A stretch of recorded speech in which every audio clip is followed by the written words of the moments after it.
Kalian pernah dengar jam tangan dari merek ini atau ini?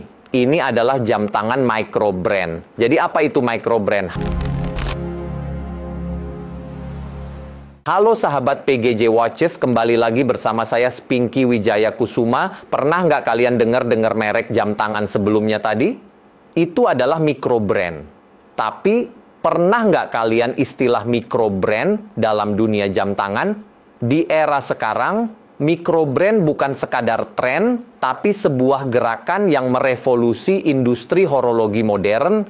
Tapi apa sebenarnya micro brand itu? Dan kenapa semakin banyak kolektor mulai melirik mereka, bahkan dibandingkan brand besar seperti Rolex, Omega, atau Patek Philippe? Yuk kita bahas tuntas di video ini. Secara sederhana, micro brand adalah merek jam tangan independen berskala kecil yang tidak diproduksi oleh perusahaan besar. Biasanya mereka dirintis oleh individu atau tim kecil yang memiliki passion besar terhadap horologi. Mereka tidak memiliki jaringan distribusi global, tidak ada butik megah di pusat kota, dan umumnya menjual produk mereka secara langsung ke konsumen melalui website atau platform e-commerce.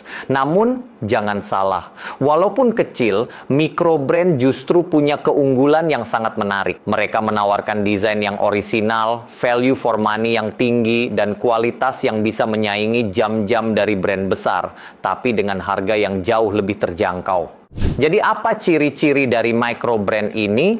Ciri khas utama micro brand adalah jumlah produksinya yang terbatas. Biasanya mereka hanya membuat 500 hingga 2000 unit per model. Ini memberikan rasa eksklusivitas tersendiri bagi pemiliknya. Selain itu, mereka seringkali lebih terbuka dalam proses produksi. Transparan soal movement yang dipakai, pabrik perakitannya, dan bahkan kadang melibatkan komunitas dalam desain. Micro brand juga lebih fleksibel. Mereka bisa merespons tren lebih cepat.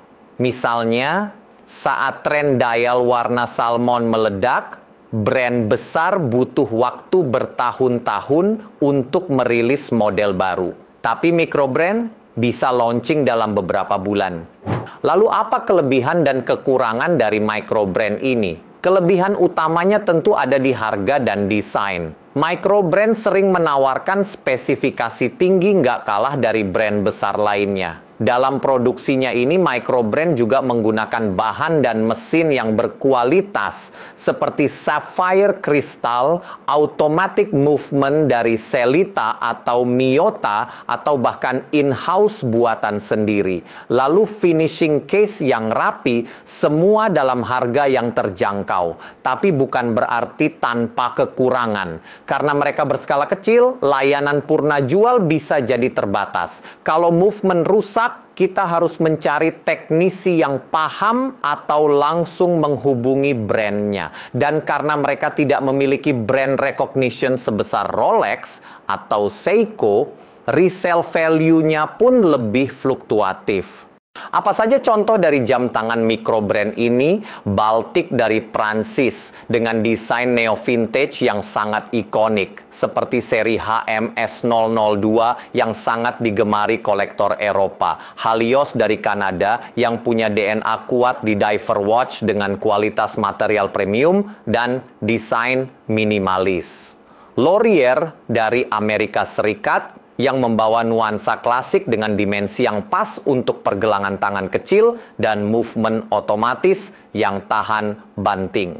Seals Watch Co. atau Unimatic dari Italia yang terkenal dengan gaya militeristik dan desain monokromatik. Dan ada Remy Cool's, jam tangan micro brand asal Swiss dengan spesialisasinya dalam jam tangan tourbillon. Apakah jam tangan micro brand ini cocok untuk kalian? Mungkin kalau kalian ingin punya jam tangan yang unik, nggak pasaran, dan punya cerita di balik pembuatannya, micro brand bisa jadi pilihan sempurna. Terutama buat kalian yang suka eksplorasi gaya dan nggak terlalu peduli dengan logo besar.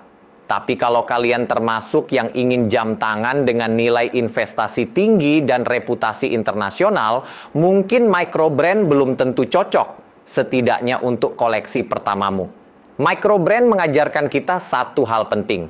Passion dalam horologi bukan milik perusahaan besar saja. Justru dari tangan para pengrajin kecil inilah kita bisa melihat jiwa dan kreativitas murni dalam bentuk jam tangan. Pernah punya pengalaman dengan microbrand? Coba share di kolom komentar. Dan jangan lupa like, subscribe, dan nyalain loncengnya biar nggak ketinggalan konten seputar jam tangan mewah dan keren-keren lainnya. Dan kita ketemu di next video berikutnya. See you, bye-bye.